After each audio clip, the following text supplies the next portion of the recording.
might be a situation, okay, students, where a person goes missing, okay? So let me explain this scenario to you. Owen Kleinans, okay, is a 35-year-old male. He is a legal professional, and on Monday morning, okay, on Monday morning, 21 September, he leaves his house at 7 a.m. in the morning. He leaves his house from the northern suburbs in Cape Town to head to his place of employment, which is situated in the Cape Town CBD. He gets into his car and is off to work at 7 a.m. But what happens? Owen does not arrive at work. Okay? Owen does not arrive at work, and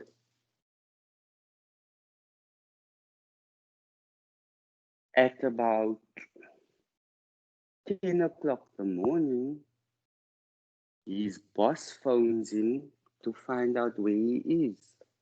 But Owen's phone goes directly to voicemail. Okay? Um, his boss starts phoning family members to find out where Owen is, and according to the family members, Owen is at work. But what happens? Owen never arrives at work. Okay? Days and weeks pass, and there's no appearance of Owen. Okay? A week later, his car is parked at Century City at Canal Walk in the parking area. His car is parked there. Um, After a search of the car, there is nothing abnormal. It's just Owen is missing. Okay?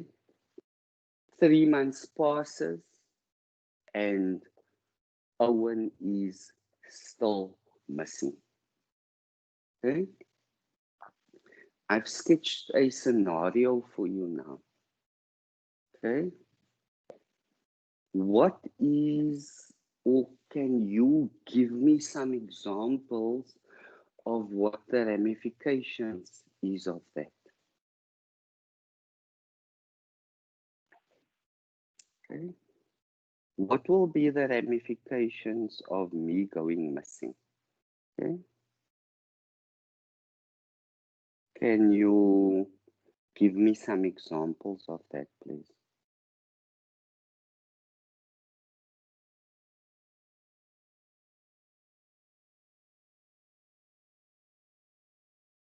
Anyone? I go missing and I'm missing for 3 months already. Stephen Blanche, very, very good answer. Default on credit. Okay? That's one of the serious ramifications because remember, Owen has a bond to pay. Okay, at the end of the month, in terms of his debit order, his house comes off. Okay, he needs to pay his car, he needs to pay his cell phone contract, he needs to pay his Wi-Fi contract, he needs to pay school fees, he needs to pay many things. So I am defaulting. That is one of the ramifications. Anything else?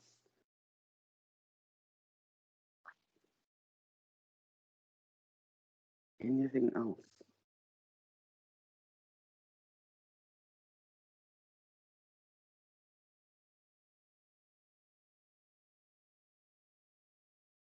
I have a hand raised. You may pose your response.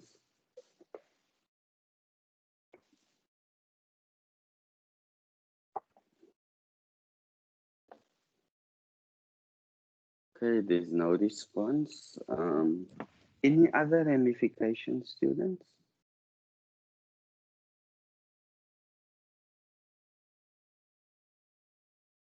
Annalisa, is your hand raised again? Annalisa Groenewald?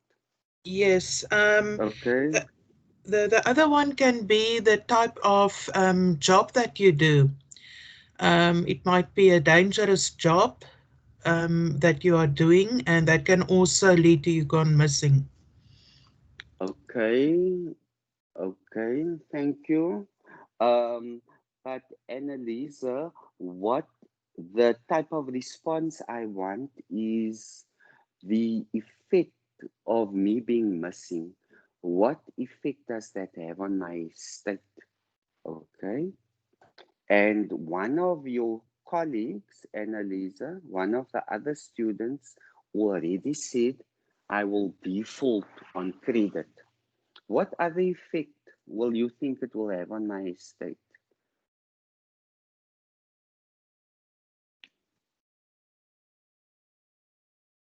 Annalisa? Sorry, you've got me there. Okay, let's wait on some other responses. Where's the students such as Perez and Stefan and Angela and Terence? Okay, I want responses from you guys.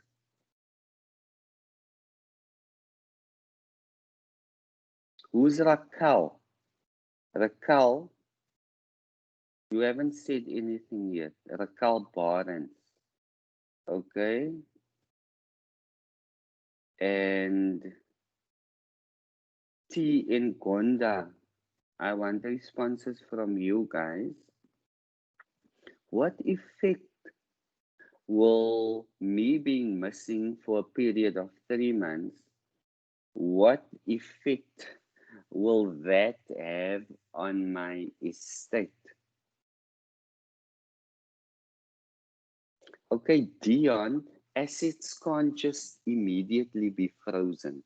Okay, assets must be frozen with some kind of legal authority. Okay, Richard is saying, Terence is saying you reported to the police as a missing person. Terence, you're not saying the effect it has on my estate. Okay, Richard is saying if you were married, your wife want to continue with her life, so she maybe there was divorce proceedings in place. Okay, Angela, in what sense is your legal status unknown? Can you explain that?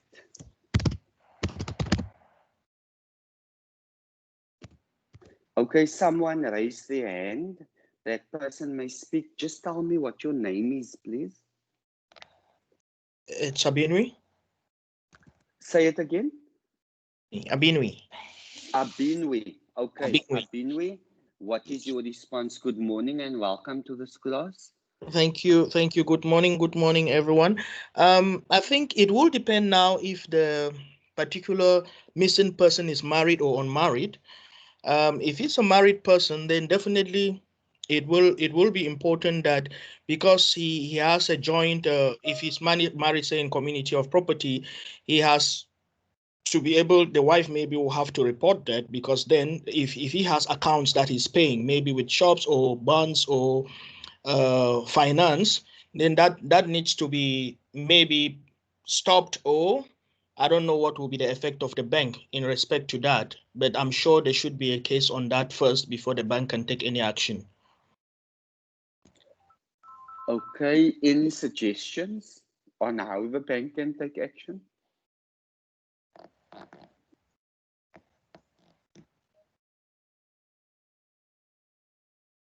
Are you there?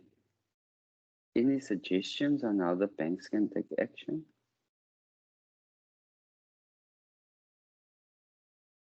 Okay, you may mute your mic. Thank you for your response.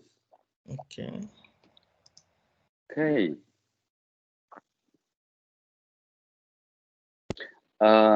Terence. Okay, thank you. Terence, this is Yes. a good answer because you're saying the missing person cannot honor his or her contractual obligations. Okay. Stefan is saying the bank can apply for a presumption of death order. Angela, legal status in terms of not being able to fulfill your contractual liabilities.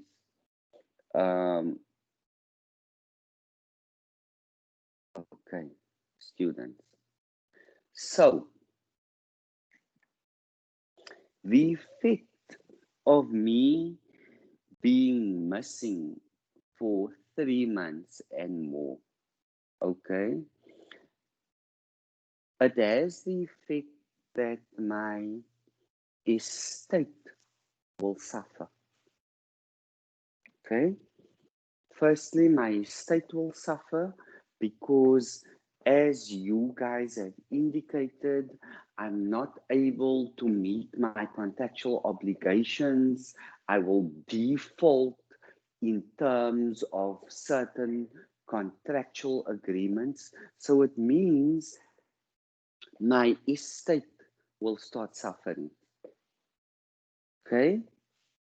And in addition to that, if I have dependents, okay, like a wife and children, they will also start suffering, okay? Prejudice will be caused to them because remember, my kids are in a private school, okay? And every month, school fees of 50,000 Rand must be paid. It means I'm not meeting those obligations, and now the school is sending letters to my wife. When are you paying the school fees? Okay. The bank is now phoning my wife and saying, your bond is in arrears. What are you going to do about it? Okay. So my dependents will be prejudiced. Secondly, there are other interested parties. I told you that I have certain creditors, okay? I have a bond of 3.5 million Rand with Rand Merchant Bank, okay? My car is financed also through Rand Merchant Bank. My wife's car is financed through Rand Merchant Bank. So it means my creditors are also being prejudiced. Okay? Is the picture I'm painting starting to make sense to you now? Hmm? Indicate to me. Is the picture I'm starting to paint making sense to you now? Yeah, it is. Okay.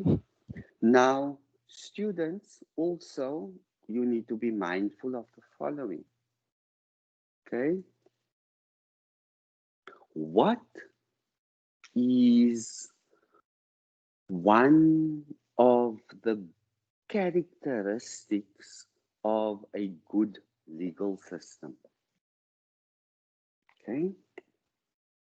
One of the characteristics of a good legal system is that a good legal system must provide for legal certainty. Okay?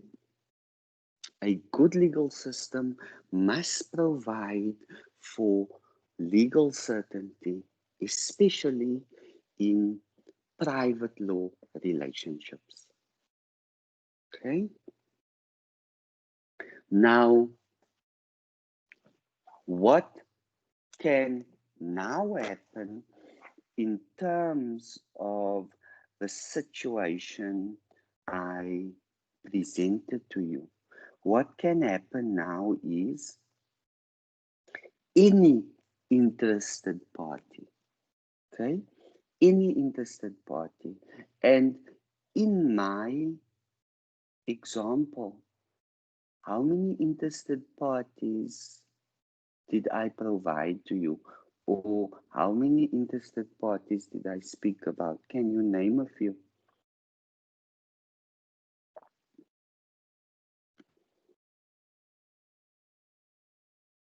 Okay. When I refer to an interested party, okay, Faizan, okay, spouse, parents, creditors, Faizan children again, Stefan could be family, bank, work, okay, bank, wife, Richard, family, creditors, good.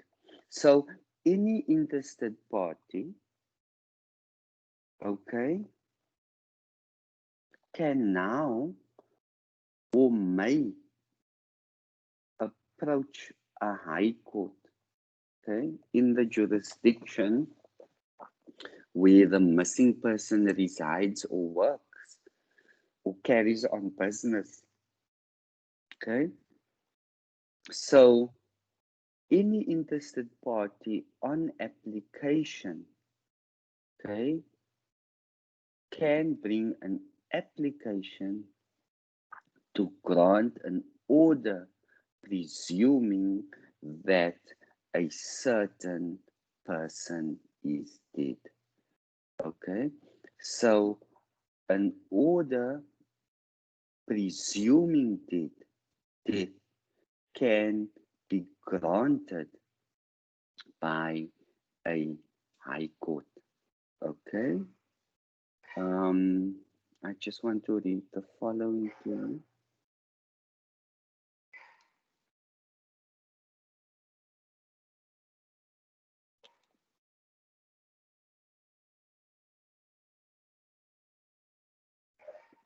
Okay.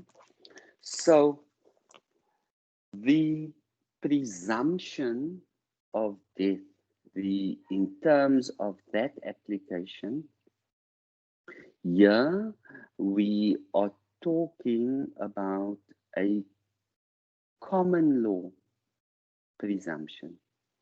Okay, so in terms of this common law presumption, okay, an interested party such as a spouse or a creditor or even dependents such as children may approach a court on application for a presumption of death order. Question to you, students. If a presumption of death order is granted, what is the effect thereof?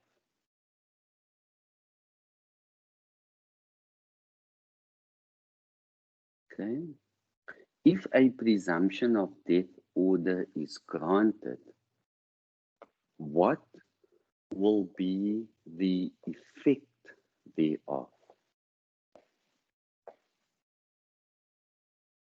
If a presumption of death order is granted,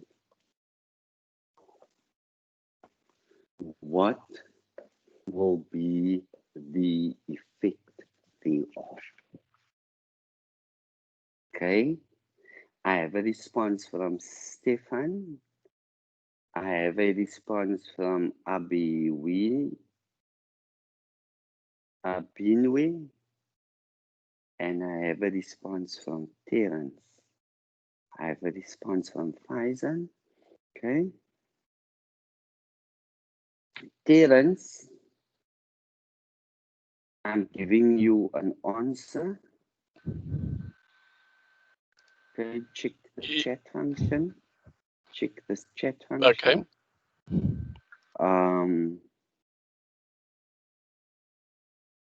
Dion Nolan, I'm giving you an answer and I will respond to your response and Terence's response. Okay. Sorry, Stefan's response. Stefan, you are incorrect. Abinwe, the state of the person can be distributed. Terence's response is correct. The state can be wound up and administered. The spouse can go into a second marriage, Faizan, yes. The carnal insurance money can be claimed, yes. It means the dissolution of a marriage or a civil union. Okay, Dion Nolan, you are incorrect. I will explain it now. A death certificate will be issued. A death certificate cannot be issued. Stefan,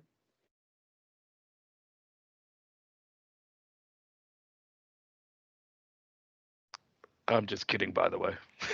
who's that Stefan? Yes, Who's it is. speaking now? Stefan, Stefan, what yes. are you kidding about? What are you kidding about?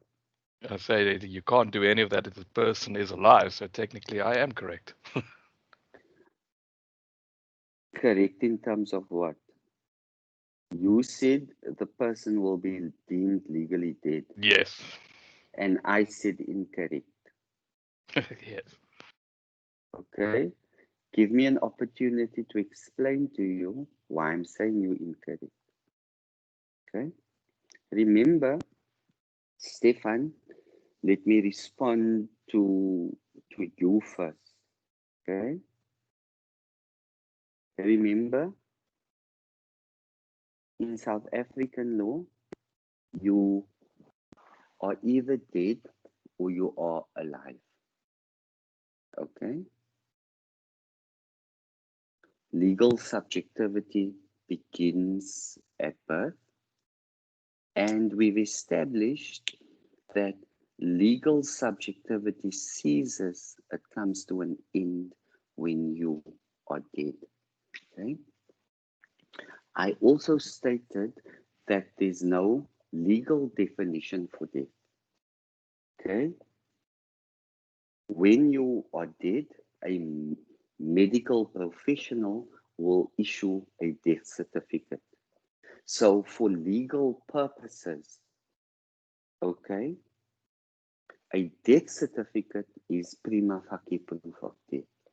Okay, so the term you are referring to being regarded as legally dead, there's no term like that. Okay, death is proved by a death certificate. Okay, so you are either dead or you are alive. Okay, so being in receipt of an order presuming you are dead, does that mean you are dead? Yes or no? Oh, okay. Understood. Okay, So if I say legally dead, that means you must have a a certificate of death death from a certificate. doctor, right? Yes, Got yes. you. Thank you. Okay, so guys, I want you to understand the following. Okay, if you are in receipt, let's say you brought an application to court for an order for the presuming or the presumption of death of Owen Kleinhans. Okay. Is Owen regarded as dead, yes or no? You sitting with an order for a presumption of death of Owen Kleinans. Is Owen Kleinans dead, yes or no?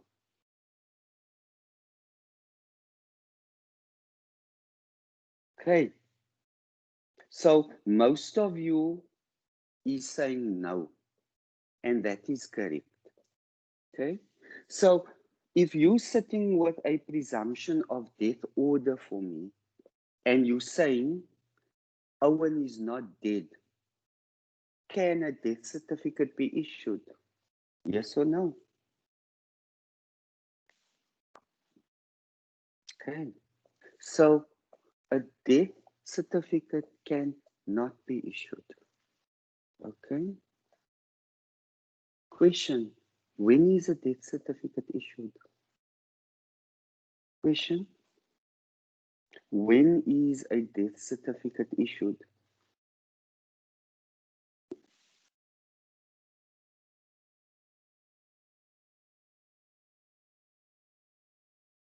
A death certificate is issued when a medical practitioner declares you dead. Okay? Only in that instance, a death certificate is issued, because then that is regarded as prima facie proof of death. Let's all go to the chat function and let's go to the comment of Angela. Okay? Let's go to the comment of Angela. And Angela's response was no, until the courts declares you dead. Okay? Now my question is, can a court declare anyone dead, yes or no? Question. Can a court declare anyone dead, yes or no?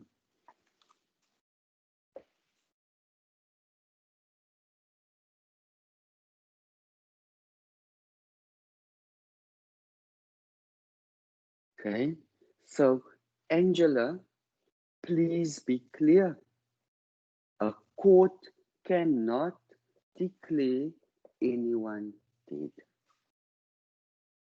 Okay, in terms of the common law procedure of presumption of death, a court cannot declare you dead.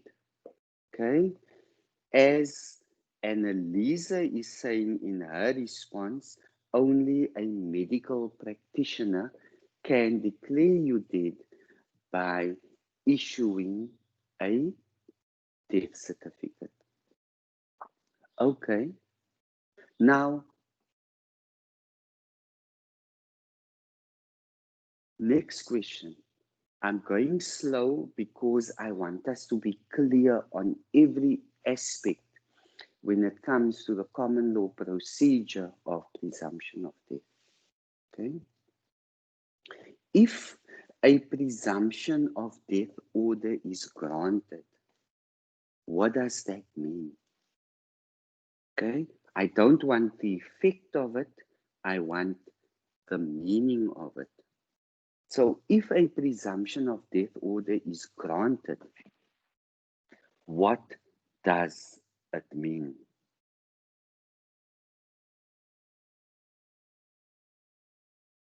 Abinwe, you are incorrect.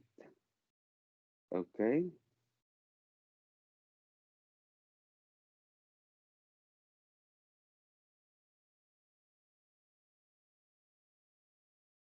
Okay. Faizan, thank you. The person is assumed to be dead, or the person for which the order was granted, the presumption of death order, is presumed to be dead. Okay? Can someone explain to me what a presumption is? Okay? Stefan, there is a rebuttable presumption that the person is dead. Thank you, Stefan. That is what I want. Okay. What does this rebuttable presumption mean?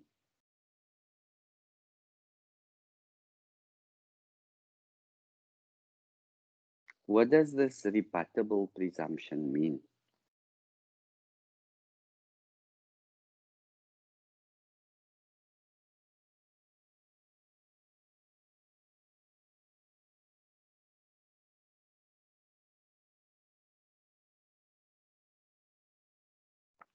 What does this rebuttable presumption mean? Okay, Stefan, very good. An idea taken or a presumption is a statement regarded as fact. Okay, as fact that the person is dead. Okay, so there is a presumption that the person is dead until the contrary is proved. Okay, because there could be a situation, okay, in the future where the person can return.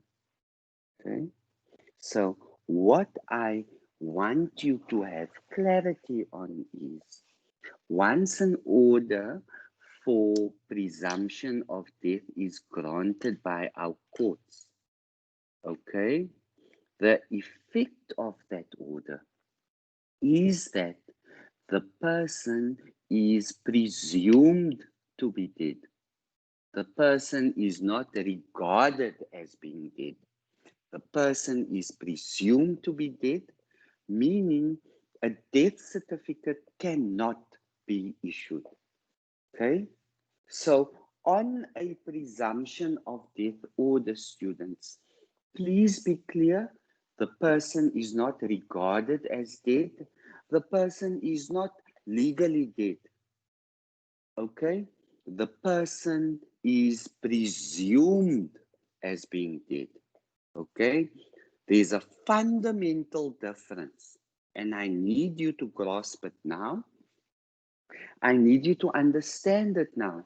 There's a fundamental difference being presumed dead and being dead. Okay?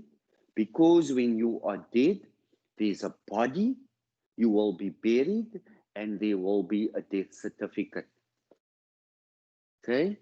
When you are presumed dead, there's no body, there's no burial, there's no funeral, there's no nothing, there's no death certificate. Okay? Do we have that clear? Okay?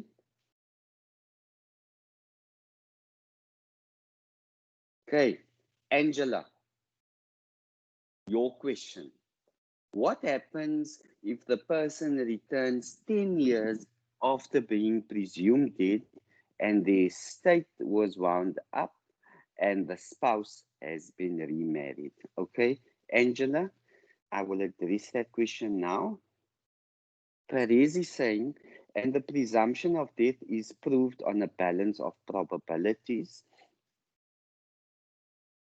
in terms of the common law. Okay, okay. Let us continue the discussion based on Perez's statement, and then in the next few minutes, Angela, I will address your question.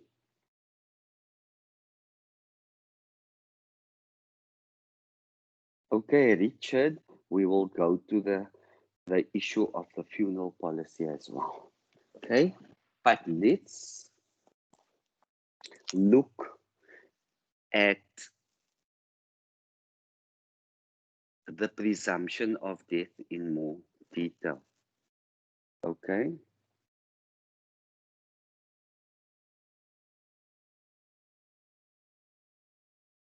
So, on what basis is a presumption of death order granted. Okay, now we're looking at the substance of an application. Okay, I hope you guys are taking notes.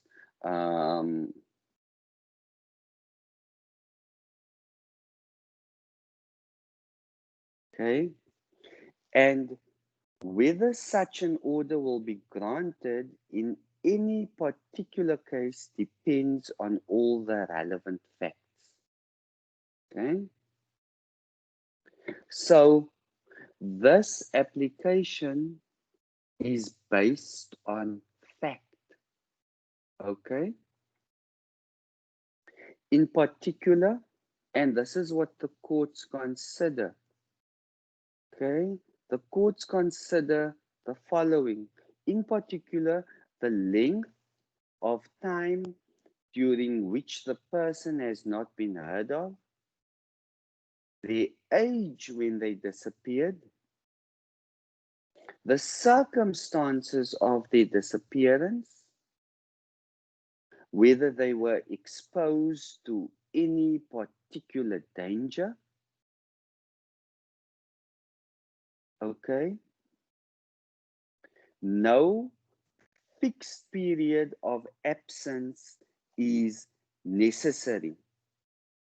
Okay, now very importantly, when I say no fixed period of absence is necessary, okay, in the 1908 case, it's a 1908 case, in the application of In re Bigelow, the court rejected the argument that the court was bound to presume death after the lapse of a fixed period of years. Okay? After a fixed period of years. Okay? So, very importantly, familiarize yourself with the Bigelow case. Okay? Because in terms of the Bigelow case, the Bigelow case for a long period set a time frame to being missing. Okay?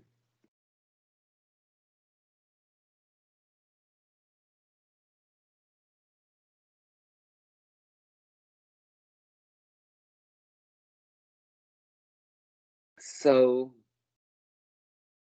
in terms of that, it stated that disappearance after a disaster such as an air crash may justify the making of an order almost immediately, while disappearance in tranquil circumstances may leave the court unpersuaded of death even after the lapse of many years.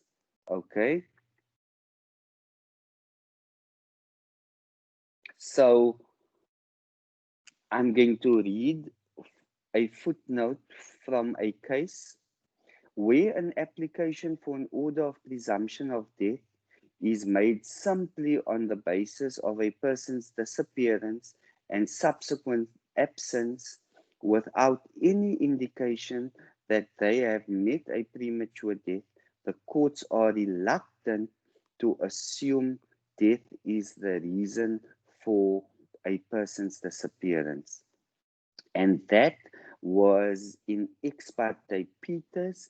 That was a 1993 case in which an application for an order of presumption of death was refused even after the person was missing for 18 years and would have been 73 years old at the time of the hearing. Okay?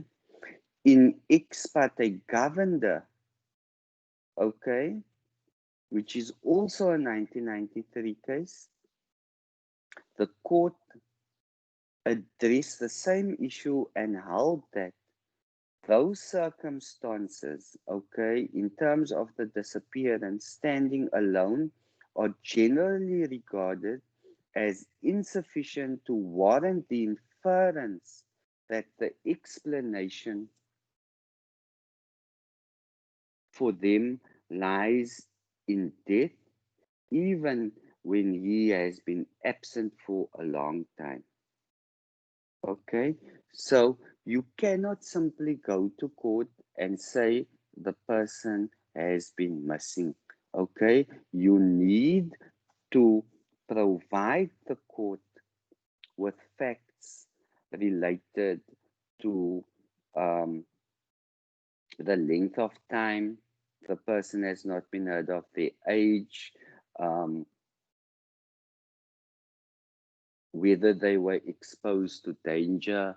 And I think one of the other students previously in the session stated, was the person involved in a dangerous occupation, or was the person involved in a dangerous sport, etc., etc. So each case is based on a set of facts. Okay. Any questions? Any questions for me? Stefan, yeah. What if Yes, the facts Stefan. are unclear? Okay. Remember, what if the facts are unclear? Then, in all likelihood, the application will not be granted. Okay, because in terms of the application, the basis of the application is a factual inquiry. Okay, so the court must be convinced, or the court must be satisfied on a balance of probabilities, okay, that the person, the subject of the application, that the person can be presumed to be dead. Because now I want to come back to the response of one of our other students, Angela, I think it is, where you pose the question, what if the person comes back 10 years later and the spouse has been remarried and the estate has been divided? Because such things can happen. So I want you guys to give me a response, okay? Because Angela has asked, what happens, okay? I want you guys to answer this question for me, or I want you guys to give me a response first before I answer the question. So Angela's question is the following. What happens if the person returns 10 years after being presumed dead and the estate was wounded up already and a spouse has been remarried? What happens? What do you think will happen? Okay.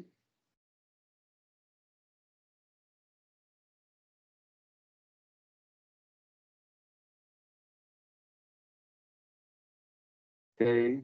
Stefan is saying anyone who received benefits must return the same or their value. Any other responses?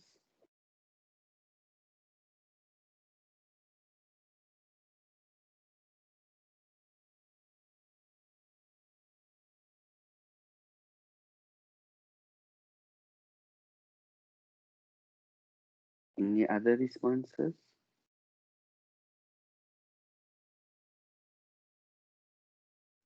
Any other responses? Okay, let me go to the responses.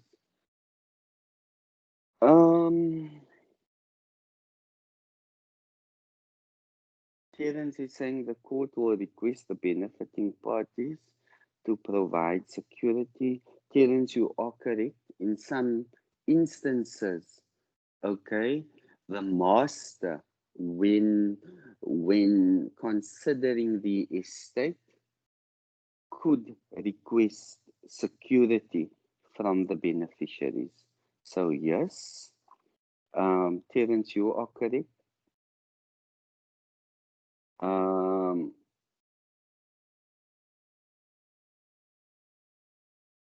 Lisa is saying the person may bring an action for enrichment against, okay, an action for unjustified enrichment that can work. They let the courts know. Also, it is advised. That's a bit vague, Annalisa. In terms of the state security needs to be given, yes, we provide security. Also, an action for unjustified enrichment. Next question.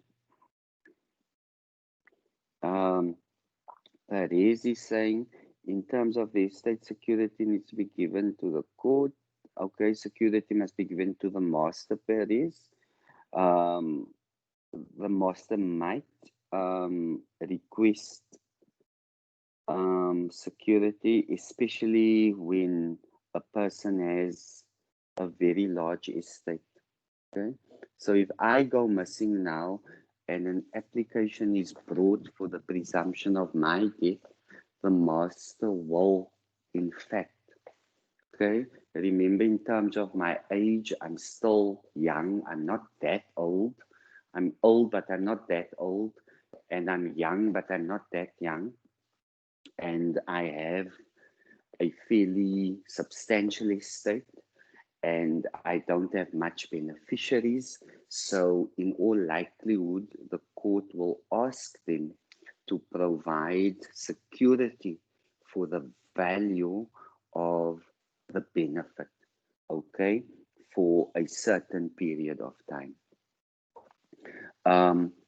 What Next question. What will happen if I was married and my spouse has remarried and now I come back as alive? Okay. I'm going to leave you with that question. I'm going to leave you with that question. Okay. The marriage will remain dissolved. Okay. I want a better answer in terms of that. So I want you guys to go research what will happen to the marriage and what the second marriage. Remember, my spouse entered into a new marriage. What will that marriage be regarded as, and what are the legal consequences? Okay, students, I am going to stop here for today. Remember, Adele will make available on Monday those forms where you request individual sessions with me. Please provide as much information on that forms, and please be clear on what it is you want me to discuss with you, so that I can prepare for it timeously. Are there any questions before I log off? Any questions before I log off for today? Next Saturday morning, okay, we're not on for next Saturday morning for please be reminded, we're going into a long weekend next week. So for law of persons, we will be online at Wednesday at 5 p.m. Okay, so Wednesday at 5 p.m., I'm going to continue this discussion. I'm going to finish off with the common law procedure of presumption of death, and then I'm going to go over to the statutory procedure for presumption of death. Okay, so any questions before I log off? Remember, also, you've got homework to submit for me on Monday, 21 September by 4 p.m. So I'm going to be awaiting that. Any questions before I log off?